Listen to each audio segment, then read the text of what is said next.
श्री कृष्णा, राधे राधे। दोस्तों नमस्ते, शुभ प्रभात। आज हमारी चार धाम पैदल यात्रा का 37वां दिन बड़े ही आनंद के साथ श्री क्षेत्र विद्याधाम गुप्त काशी से प्रारंभ होता है। बढ़ रहे हैं हम लोग आगे की ओर और जाते जाते आज पहले कर लेंगे गुप्त काशी के विश्वनाथ मंदिर के दर्शन। दोस्तों यही है गुप्त काशी मंदिर का प्रवेश द्वार और जिसके अंदर प्रवेश करने के बाद आप सीधे पहुंच जाते हैं कुंड के पास। यही है वो मणिकर्णिका कुंड जिसमें दो धाराएं बहती है, एक गंगा धारा और दूसरी जमुना धारा।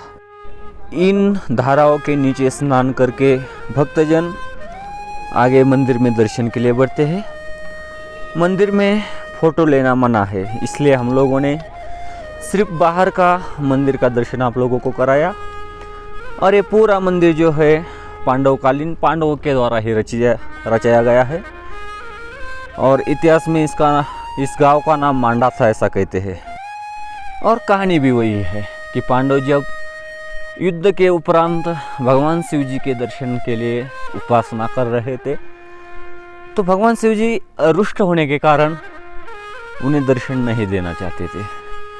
और यही वो स्थान है जहाँ पर भगवान भोलेनाथ स्वयं गुप्त हो गए और उसी कारण से, उसी प्रसंग से इस क्षेत्र का नामाभिधान गुप्त काशी ऐसा है।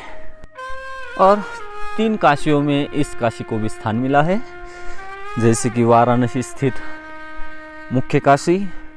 उसके बाद हम लोगों ने जो उत्तर काशी का दर्शन किया वो एक काशी और ये तीसरी गुप्त काशी। और इस मंदिर का दूसरा एक वैशिष्ट्य कि यहाँ पर श्री अर्धनारीनटेश्वर का मंदिर भी है, उसके भी दर्शन कीजिए। यही है वो मंदिर। और दोस्तों ये पांडवकालीन स्मृतियाँ है। यहाँ जब आप तीर्थ यात्रा में आते हो तो गुप्त काशी का दर्शन अवश्य करें और तभी आगे बढ़े। सुंदर सा ये मंदिर है। चलिए हमें भी बढ़ना है आगे।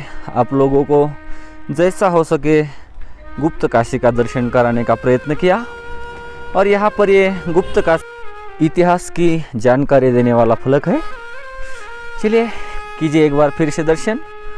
बढ़ना है आगे ऊखीमठ की और सभी साथियों के साथ कराएंगे आपको ऊखीमठ के दर्शन। चलिए दोस्तों गुप्त काशी के काशी विश्वनाथ मंदिर के दर्शन करके हम लोग बढ़ रहे हैं आगे की ओर। सुंदर सा मंदिर है, प्राचीन इतिहास को फिर से याद दिलाने वाला। गुप्त काशी का विश्वनाथ मंदिर थोड़ा ऊंचाई पर है। दर्शन करने के बाद कुछ सीढ़ियाँ उतर कर आपको आगे बढ़ना है। और ये गुप्त काशी का मुख्य मार्केट है। हमें बढ़ना है अब ऊखीमठ की ओर और रोड बाय रोड से जाएंगे तो लगभग आपको जो कल घाटी दिखाई वो 12 किलोमीटर के है। और बीच के रास्तों से उतरते उतरते वो हो जाती लगभग 4-5 किलोमीटर की। और सामने ऊखीमठ है और इन रोडों से शॉर्टकट लेते लेते आगे जाना है। दोस्तों गुप्त काशी में विश्वनाथ मंदिर का दर्शन अवश्य करना चाहिए क्योंकि साक्षात भगवान का विग्रह है और पांडवकालीन इतिहास से जुड़ी ये सभी स्मृतियाँ हैं। और दोस्तों गुप्त काशी के शॉर्टकट से बीच के रास्ते से पहुंच चुके हैं इस पुल पर, मंदाकिनी मैया के ऊपर। सुंदर सा ये पुल, यहाँ देख सकते हैं मैया का ये स्वरूप।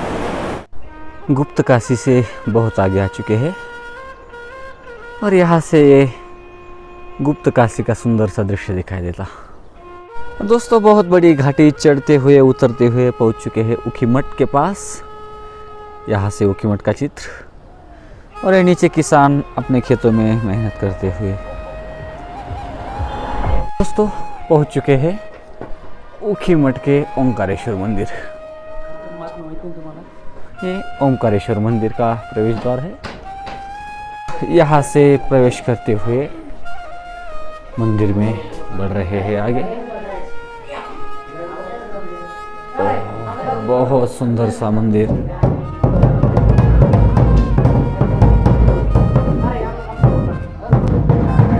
पूरा ओमकारेश्वर मंदिर का क्षेत्र, मंदिर परिसर, और यही है वो मंदिर। और यहाँ का महात्म्य लिखा हुआ है, क्या मिलता है आपको यहाँ दर्शन पाने के बाद। और ये पूरे मंदिर का, चलिए करते हैं अंदर जाके दर्शन। मंगलम वृषभध्वज मंगलम पार्वतीनाथ मंगलाय सदाशिव ओम ठाई नित्यम। और दोस्तों ये मुख्य मंदिर है, यहाँ के दर्शन कीजिए। सुंदर से भगवान ओंकारेश्वर जी के दर्शन हम सब ने किए। और याद रहे कि यहीं पर पंच केदार के प्रतीकात्मक दर्शन भी किए जाते हैं अंदर। और इस और भैरवनाथ जी का मंदिर।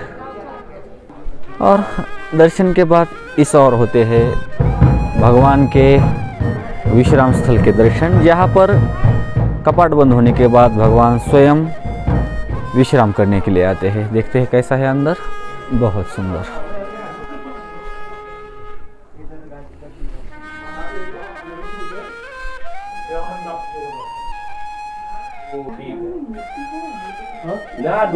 दोस्तों कपाट बंद होने के बाद यहीं पर भगवान एक रात्रि विश्राम करते हैं और फिर विराजित होते हैं मंदिर में। और दोस्तों ये है माता चंडी का मंदिर, बिल्कुल इसी क्षेत्र का। चलिए करते दर्शन और बढ़ते हैं आगे। और दोस्तों ये प्रसिद्ध अनिरुद्ध जी का विवाह स्थल है। श्रद्धालु यहाँ पर एक एक फेरे मारते हुए दर्शन करके अपने आप को आनंद देते हुए आगे बढ़ जाते हैं। और दोस्तों प्रसिद्ध उखी मठ ओंकारेश्वर के हम लोगों ने दर्शन किए हैं।